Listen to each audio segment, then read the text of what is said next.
Do you find yourself running out of time to accomplish your work? Are you spending time doing things that you're not that good at? There are effective ways to outsource these tasks so you can focus on your business. This is the Virtual Success Show. We bring the inside scoop on outsourcing success for entrepreneurs by entrepreneurs. And now, here are your hosts, Matt Malouf and Barbara Turley. Morning, everyone. Excited to be here for today's episode of the Virtual Success Show. Good morning, Barbara. Hi, Matt. How's it going? Going well, and yourself? Great, thank you. Good week again. Yes, it's another great week, and we're so many great things happening, and which leads me to what I want to really focus on in today's podcast was around an event that I put on recently, and how we utilized our virtual team to pretty much do the majority of the organization and setting up of the event. Wow, I'm so excited to talk about this topic because, obviously I've had a lot of experience and I have big virtual teams myself now, but I haven't put on an event yet. So I'm very keen to pick your brains on how you interacted with the team and because you pretty much offloaded most of the setting up of this event, didn't you, to the virtual team? Actually, all of it. It was unbelievable. So I'll start with how this whole thing came about, and then we can go from there. Yeah. Like many of us, I was sitting around and I came up with this concept for this event that I wanted to host locally in my local area. I live in the Sutherland Shire, and I thought, you know what, I've never done an event for the local business community. I want to put something on for the local business community. And as I said, had one of those moments, light bulb, sounds great, how are we going to do it? So I went to my whiteboard and I literally whiteboarded up the whole event. So I'm like, we need a venue, we need landing pages, we need payment pages, we need marketing, we need all the aspects that we needed. And I looked at it and I went, oh my goodness, how is all of this going to get done? And I'd set myself this ridiculous timeline. I came up with the idea in late September, and with the intention of doing this in the middle of November. So I literally gave myself 6 weeks to do this event. And then I started to think about, well, who could do aspects of this? Who could do this part? Who could do that part? And that's where I'm like, well, I've got this amazing team of people around me, but there was some gaps. And so I think the first thing I did, I think, was get clarity on what the whole thing needed to look like and who needed to then be a part of it. And I just happened to see my sister that day, she's on maternity leave at the moment. She's with her second child, and she used to be in events. And I said to her, do you want to make a little bit of extra money? She said, what do you mean? I said, well, do you want to work from home and coordinate the organisation of my event for me? Yeah. And she said, yeah, sounds great. You know what I mean? Family member, though, that's key. That's great. Someone you trust. Because what I'm thinking there is, putting on an event, I mean, maybe just for me because I don't do events yet, but putting on an event feels like quite a stressful thing. It's a pretty big thing to do. So to have someone, I guess, who had a background in events who could maybe coordinate with you was very handy to get things started. That was the key, more so than probably being a family member, was that she had the expertise. So I didn't have to hold her hand through the process. So I literally, what I did is I took a photo of my whiteboard and I did a video. I took the photo, put it up on, and did a Camtasia video talking through the whiteboard and what I had done and how I wanted the event to be, how I wanted it to look, feel, etc. And that video was probably 8 minutes. Yeah. And I sent that to Rose, and that was what she based everything that she needed to do from, was that 8-minute video. And that's key, I think, because a lot of people will create plans, even a whiteboard plan is a pretty good start, but to actually put context around it, because sometimes what I see people doing, and I've probably done this myself, is, you create a process or you create a map of what you think you want something to look like a product launch or something. But without your voice and putting context around what you mean and what what you want to portray, a lot of it gets lost in translation. A lot of it gets lost without the translation, I guess. Correct. And you know what? I think for that particular role, it was essential that it was someone local, someone that could converse directly with everyone they needed to, here in Australia. And Yes. and I think choosing the person to take up specific roles, you need to look at what are they going to be doing. I needed someone in that role that could take quick instruction, who I didn't need to necessarily walk through everything in a really slow and methodical manner. I needed to give her a high-level overview and then enable her to do what she does, And then did you connect her? So I'm assuming the next step, and I'm probably jumping ahead here, but you obviously have a big team. I mean, you've got virtual staff in the Philippines, you've got people in Australia, you've got people in the States. Did you then give her the list of who's on your team and who you felt would perform what role? Or talk to me about the team that you put in place. So the next step was exactly what you mentioned. What I did was I not only gave Rose all the contacts she needed, but then I introduced her to each of them and positioned her in what her role was with this project. So all of them knew that she was heading the project up.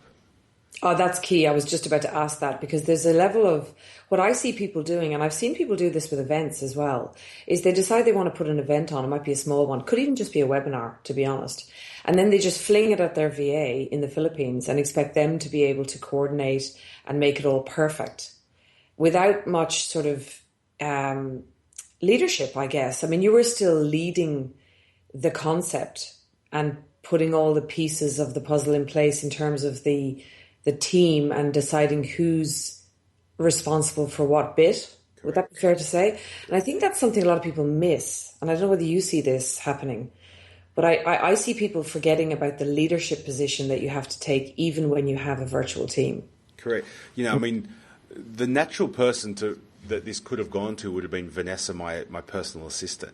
But the reality is, as talented as Vanessa is, it still needed someone with the event expertise to be able to see it through, because there's specific questions that needed to be asked, specific questions around the hotels, the room size, etc., etc., etc.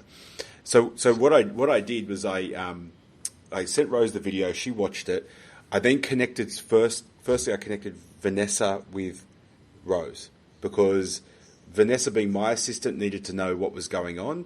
She needed to be across what my aspects of this were. And what Vanessa did, I sent Vanessa the same video I sent to Rose, asking her to get all of the tasks that I mentioned and put them into Asana. So she was very clear, because this is the other thing. It wasn't just connecting Vanessa and Rose. It was also making sure that Vanessa is very clear on what role she plays in this bigger project. Because when there's teams involved in a project, what I see happening and going wrong is each member of the team doesn't really know what particular job or role they're playing. And then you end up in a situation where someone says, oh, but I thought she was doing it, or I thought they were doing it, and then nothing happens. Correct. And that happens a lot. And that's the beauty about getting it into Asana as well. Yeah. And so once it got into Asana, there were still some gaps as to who'd been assigned certain things. So there was, outside of Rose and Vanessa, then I've got Alex, who helps me with my slide preparation. And Alex is a virtual assistant who lives in Romania. And I've been working with Alex for probably about 3 years now. And I met him through Elance. Mm-hmm. And so I'd been testing different suppliers through Elance. And we'd done a few projects together, and he'd done a great job. And that's where I then, at that point, a few years ago, said to him, well, I'd like to keep feeding you work. Let's come up with a pre-negotiated price and delivery time. So on slide decks of 100 slides or less, it's 48 cents a slide, and there's a 48-hour turnaround. And I supply Alex with I'll either supply him with like a wireframe PowerPoint, which just has literally topics in each slide, or I'll provide him with a mind map, with each branch of the mind map being a slide in the slide deck. He understands the style that I like and the sort of template that we use, and he turns it around. Now, I want to stop you there for a second because I find I've got so many interesting things to say here. What I love, firstly, is that you've got different members of the team and you're recognizing that different people have different skill sets, and you're not expecting your VA, Vanessa, your personal assistant, to be a jack of all trades and to be brilliant at everything. Correct. So, and Alex is obviously a specialist in building slides and presentation slide decks. However, you've, by the sound of it, still spent a lot of time with Alex making sure that he understands your style. How long did that take? I think probably 2 or 3 projects initially. Yeah, so he didn't get it right on project. I mean, it's very difficult because obviously I see a lot of people getting tripped up in this area when it comes to slides or images for social media. And they throw their hands in the air the minute the first image isn't perfect. And I sort of think, well, really, things that are subjective take a lot of working together, feedback, trial and error, and not just assuming the other person is stupid and can't understand your brand, but that it doesn't matter who they are. Even designers in Australia will take time to understand what's in your head and what you like. Yeah, and that takes work. And what I've found is that with the mind map, again, I do a quick audio that goes with it.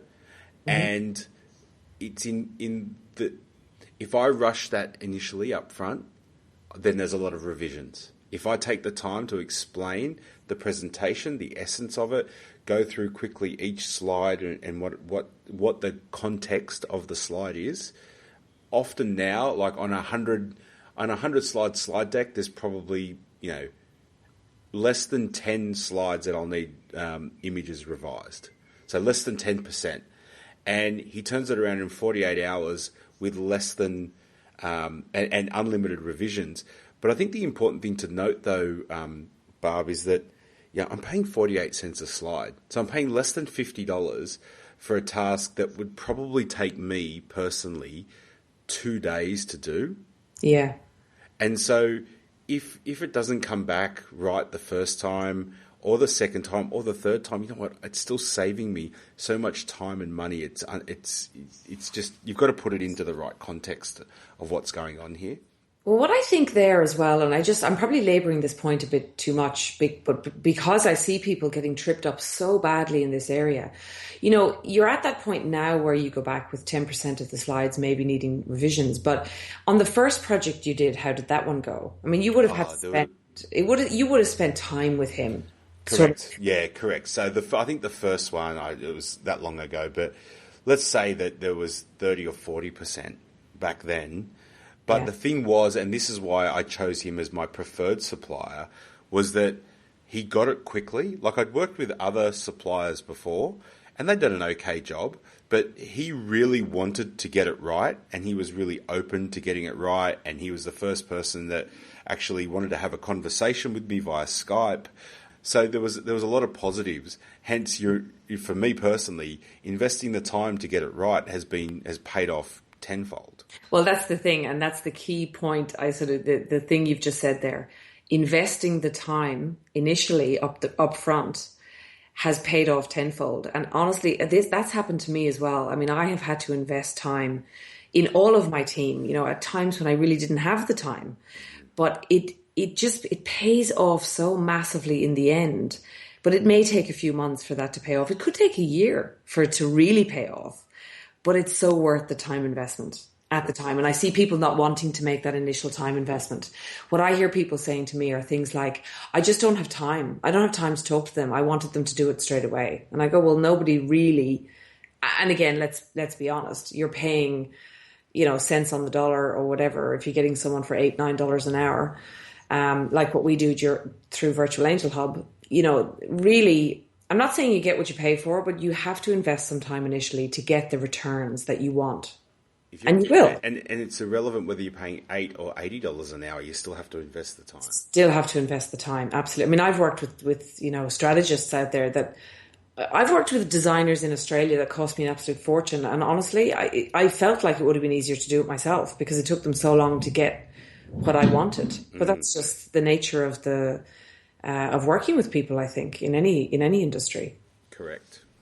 Okay, so I've probably laboured on that one a bit too long. No, So tell me about the next. So you got Alex going with the slides. Yes, and project managing. Vanessa was managing Asana and making sure all the tasks were assigned and kept moving. Correct. Yeah, and so it was the end of September, and then I took a week off, and I'd set Rose up before I went away, and by the time I got back, within a week, I had a short list of 2 venues. I had an appointment in my diary to brief the copywriter. I had a sketch up, like a wireframe of the landing page. This is all within a week. While I was off in Hamilton Island enjoying a family holiday, and that's the beauty of it. I could do all of that and have all that happening. I got back. I chose a venue that was sorted. The copywriter interviewed me about the event. He then went off and did his piece. I briefed Alex after I got back, so then he was working on the presentation, and then the gap was how are we going to fill the room? We wanted to put 30 people in the room. Now, I want to just pause there for 1 second because I'm very interested in the week-long holiday that you had, and I have a couple of questions that I think are key questions that the listeners are going to miss a couple of things here potentially, because I see people missing this. Before you left on holiday, how did you set them all up to know what your expectation was for results when you came back? So did you say, look, Rose, I need to have, by the time I come back, I want to have a list of venues, minimum 2. Vanessa, I need to, how did you set that up? Or did they just intuitively know what to have done by the time you got back? How did you lead? It was all in Asana. So, but you were leading that, weren't you? So you set them up for success. Because I see a lot of people expecting that in their head, but not leading that. And just going, oh, well, I assumed that she would know by the time I got back that she would need to do this, this, and this. And I think assumptions are very dangerous in this. Absolutely. Yeah. Rose knew that on the Tuesday after I got back, we were going to have a phone call and that she needed to present to me the venues. I love that because, we talked on this podcast before. I think it was actually in our first show. You mentioned something that was just so key. There's a difference between having a meeting and having a chit chat. Correct. So you had organised a meeting with Rose for the Tuesday when you came back, and there was a very clear agenda as to what was going to be talked about. Correct. And what she had to present to you. So you had set that up before. Absolutely. Yeah. And it was the same with Vanessa, and that was before I went away. They were the 2 keys that needed to happen. And the third person that needed to be involved was the meeting needed to be set up with the copywriter. So that had to be done for when otherwise we wouldn't have got the event ready in time, and we wouldn't have been able to market it. So I just love there though that although you weren't doing any of the work yourself and you had somebody project managing it who was Rose, you were still leading the project in terms of what success looks like and where the milestones that we need to. The actual milestones where we need to check in and what needs to be done. Correct. What your expectations are. And I think for the listeners, in any task, whether it's a project like this that you're putting together or just a daily or a weekly task, everything that you set up with your virtual assistants needs to have a clear deadline and a clear description of what success looks like. Absolutely. And I would even add to that, I say to people, don't just even have a deadline, have a check-in point as well. So if it's a very big project, you want to make sure that, if the deadline is 4 weeks from today, then you don't want to be catching up with your VA for an update the day before the deadline or on the deadline date and expecting, you just want to rock up and it's all done. I mean, you probably need to be having milestone meetings as well during those 4 weeks to check in on, are there issues? Do you need my help with something? Are there roadblocks? Are there people not getting back to you? Things like that can really derail projects. And I see people just setting deadlines and then coming back on the deadline date and going, okay, so what's the deal? And I think really, if you're going to if you're going to be a leader, you need to have milestones where you're checking in, oversight. Correct. Correct. So then from there, where we went was, I was interviewed by the copywriter. So I spent 20 minutes with him. Then again, clear deadline set on when I would have the draft copy. The venue was set. And as I said, then we just needed to start putting some marketing in place. I wrote 3 emails that we were going to send to our database as well as our LinkedIn.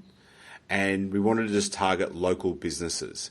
So we also then had a strategy for, I had a list of acquaintances and colleagues that I have worked with over the years in the local area and reached out to them to help me market this project. I wrote the emails, Vanessa executed and sent all of that. Okay, so I've got a question here. 2 questions, which I think are interesting to just pause on for a second. First of all, I'm assuming that everybody involved in this project was invited to the Asana project, so everyone could collaborate together in Asana. Would that be correct? Correct. And then who was, and I'm assuming it was probably you, you said that, you wrote the emails and then we targeted people on my LinkedIn, et cetera, but you set those tasks up, yeah, and how to do them. And then Vanessa executed them. Would that be right? Correct. Yeah. So you were still driving the strategy behind that and not expecting Vanessa to be a strategist in that area because that's not her skill set. Would that be right? Absolutely. 100%. Yeah. So I do see people expecting, again, this is expectations management, I guess, at Virtual Angel Hub. I mean, we get great VAs and put them into businesses, but where we see businesses really fail is when they mistake that person for a strategist. And the expectation is that person can come up. I mean, some of them actually can come up with a lot of strategy when you get to know them better and you work with them for a long time. But initially, they really are people to help you drive your strategy forward and implement things, but as directed by you. 100%. I couldn't agree more. And the interesting thing is, it comes down to why did I employ this person in the first place? What's their role? So once we get clear on their role, then the expectations become a lot simpler. But when we start confusing and trying to get everyone doing everything and not being clear on their roles, then all of a sudden, we're expecting superhuman things from them. Absolutely, and I actually had an issue earlier this year with one of my gorgeous VAs, love her to death, and we've a great relationship. And because I was actually sort of doing multiple businesses at the same time, and multiple projects were on. And she approached me one day, and she was really upset, and she said to me, "I feel like I'm not doing a good job. I'm dropping the ball. I'm all over the place, and I feel like I don't know what my role is." And I thought to myself, yes, I had been throwing things at her left, right, and centre. And how I had viewed her role was to help me execute whatever it was I was doing. But in doing that, I was actually making her feel very uncomfortable, like she wasn't good enough, she couldn't keep up. And actually, a great person was feeling down on herself because I wasn't clear on what her role actually was. So that was a real lesson for me as well. In, just making sure that the person feels supported and that they know what they're supposed to be doing every day and where they play a part. 100%. Absolutely. I think also to add, it all comes with experience. In this case study that I'm giving around this event, if you'd asked me 3 years ago to do this, it certainly wouldn't have been done with the level of precision and leverage that I can do it today back then. Simply for the fact that now I am clear on who can do what. I am clear on what, I guess, I talk about it in my book about their genius, the things that they love doing, that they're exceptionally good at, that have a great return for themselves and the business. And when you get each person in your team on a project playing in their genius, it's amazing what happens. Well, it's like an orchestra. It actually is beautiful. It's like music. It is. Yeah, because I've had that experience. So tell us. So the event happened. So now tell us about any hiccups. Were there any curveballs that happened along the way, and how did you deal with those? The only curveball, actually, you know what? There wasn't. The only, I call it quote unquote hiccup, was that the original room that we had booked was smaller than what the number of people that had actually taken up tickets. So. Good problem. It was a great problem. But again, so I said to Rose, what can we do here? And she took care of it. She's like, we've got this option or this option. And she solved the problem. And what was nice was, you know, I came, just to give Rose was confirming with me the whole way through. So I knew that, you know, we had the room booked. She even wrote me this email telling me, and I've done many events, and I wasn't expecting this, but this is when you have someone that's a professional in their position, this is what you get. She sent me an email the day before saying, you'll rock up at this time, this person will be here to meet with you, this is the room you're going to, this is what you should see in when you get set up in there, this is the breakfast, this is the this. It was just like, I was blown away. Do you know what I mean? At the level of detail and precision she'd gone to. That's her experience, though. You know, Exactly. I mean, I see people expecting their VA to be able to do that for them when they've got no experience with events. Yeah. You know, that's exactly right. And so that's again, putting someone who has the experience into that position makes it so much easier. And to the point where, Barb, I rocked up on like 3 days before I was practicing my presentation. I get there on the day. Everything's there, everything's set up. I plug in, I present, I leave. And we had an amazing event. So there weren't any hiccups as such. And I think that was because each person in their role was playing to their strengths. And here's the really interesting thing about this whole thing. I wanted to highlight this for everyone. The investment, what this actually was in real cash terms, in Australian dollars, to put the labour part of that event together. So forgetting that I had to engage a copywriter, and that was that's a different expense. Just the organisation, right, of the whole event, the investment was $230. Ah, yeah, right, okay, yeah, that's great. Because Rose is working from home, so that was $30 an hour. I paid her $30 an hour. Mm. What I'm noticing here, though, and I really do want to make sure that I highlight this point, though, because what I'm hearing, and I want to make sure the listeners are hearing this as well, is that although, again, I'm going to labour it, you had the team in place and it was calm and you went on holiday, and but you didn't just like fling the whiteboard picture at a group of people and say, hey, I'll be back in 3 weeks and I'll show up for the event. You really were the person who was driving the strategic end of it. Correct. Yeah. And you need to take that role. I think a lot of people feel that delegating, I mean, I know we talk about delegating frees up your time, but you still, unless you have a strategist who's going to take that role for you in your business, you are the person who takes that role. And that's a role that is like the conductor of an orchestra. You've got all your team doing their thing, but you still need to conduct the orchestra. Correct. Correct. And in conducting the orchestra, it's such a minimal amount of effort and time. If you know how to do it right, though. Because That's right. I think a lot of people underestimate this, the expertise and experience you actually need to be a good conductor.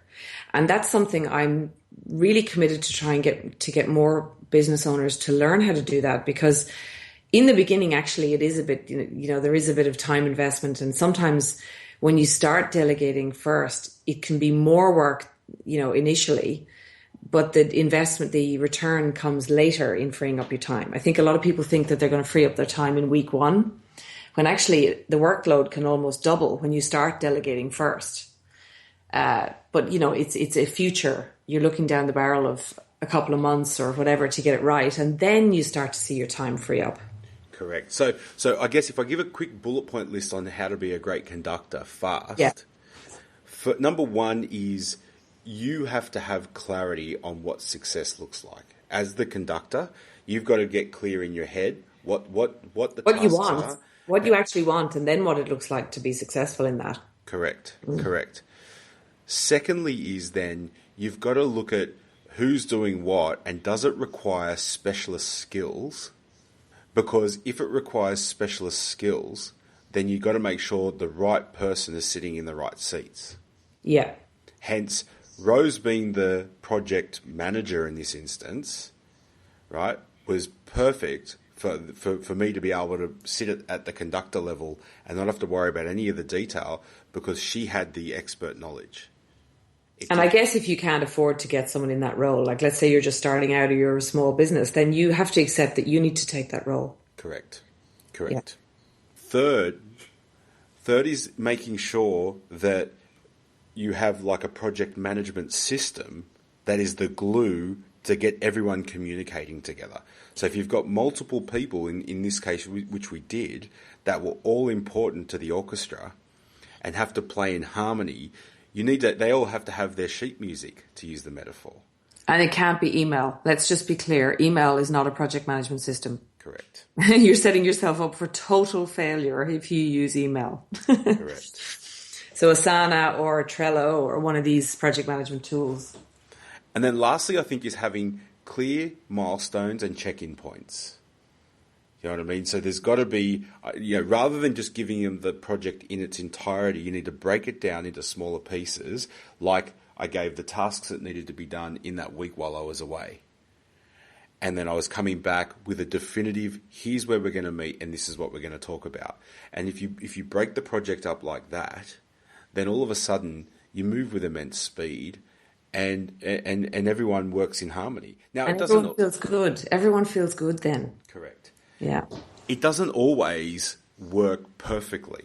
And I want to really stress that because where I think it becomes, where the problems tend to arise is either it's going to be one of two things. Either the person doing the task doesn't have the right skill set, so they're going to require more of your time. Or secondly, is that as there's more and more people involved in this, that's where it can become harder. But those things we just spoke about, particularly around the project management system, they are critical for the success. Critical. I mean, I'm thinking as you're talking, going, I really feel in the last year or two, I've totally stepped into that orchestra role. And we were talking before the show about this, where I just feel like it's such an amazing feeling when you get it right. But the only way I can do it is by having very clear roles for each person. Project management system is absolutely key, and very clearly defined task lists with proper milestones, due dates, and responsibilities for each person. Absolutely. And then each person reporting into me on the progress. So I just want to add one last thing on this. I think this will give all the listeners a really...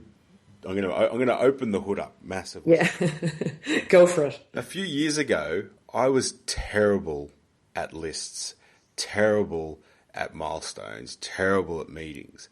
And I bring that up because I've learned the skill, and this is a skill. I don't believe people are born this way. It's a learnable skill. You have to commit to learning the skill. You have to commit to the growth, because if you want to be successful in your business and take it to the next level, these are the skills you need to master in order to grow and scale your business. Absolutely. I mean, I think I was lucky, I suppose, because I spent so long in the corporate world where you're almost put in a straitjacket when it comes to things like meetings. And I mean, you have no choice but to be organized. There's meetings, there's milestones, there's strategic plans. So I learned a lot of that, through my corporate days. And I was quite amazed, actually, when I started working with the entrepreneurial small business community, I guess, how people are so not lacking in that area, but not even knowledgeable about how important and pivotal it is to your success. Is knowing how to run a meeting, knowing how to, direct traffic in terms of projects and stuff like that, how to create processes. And really, if you're not willing to, I don't know if you remember when we had Dan Norris on the show, he said something quite controversial. He actually said, if you're not willing to create systems, processes and lead teams, you're not an entrepreneur. Go and work for someone else. And I thought, okay, it was a bit controversial, but actually there is a lot of truth in that. It's 100% the truth. Yeah.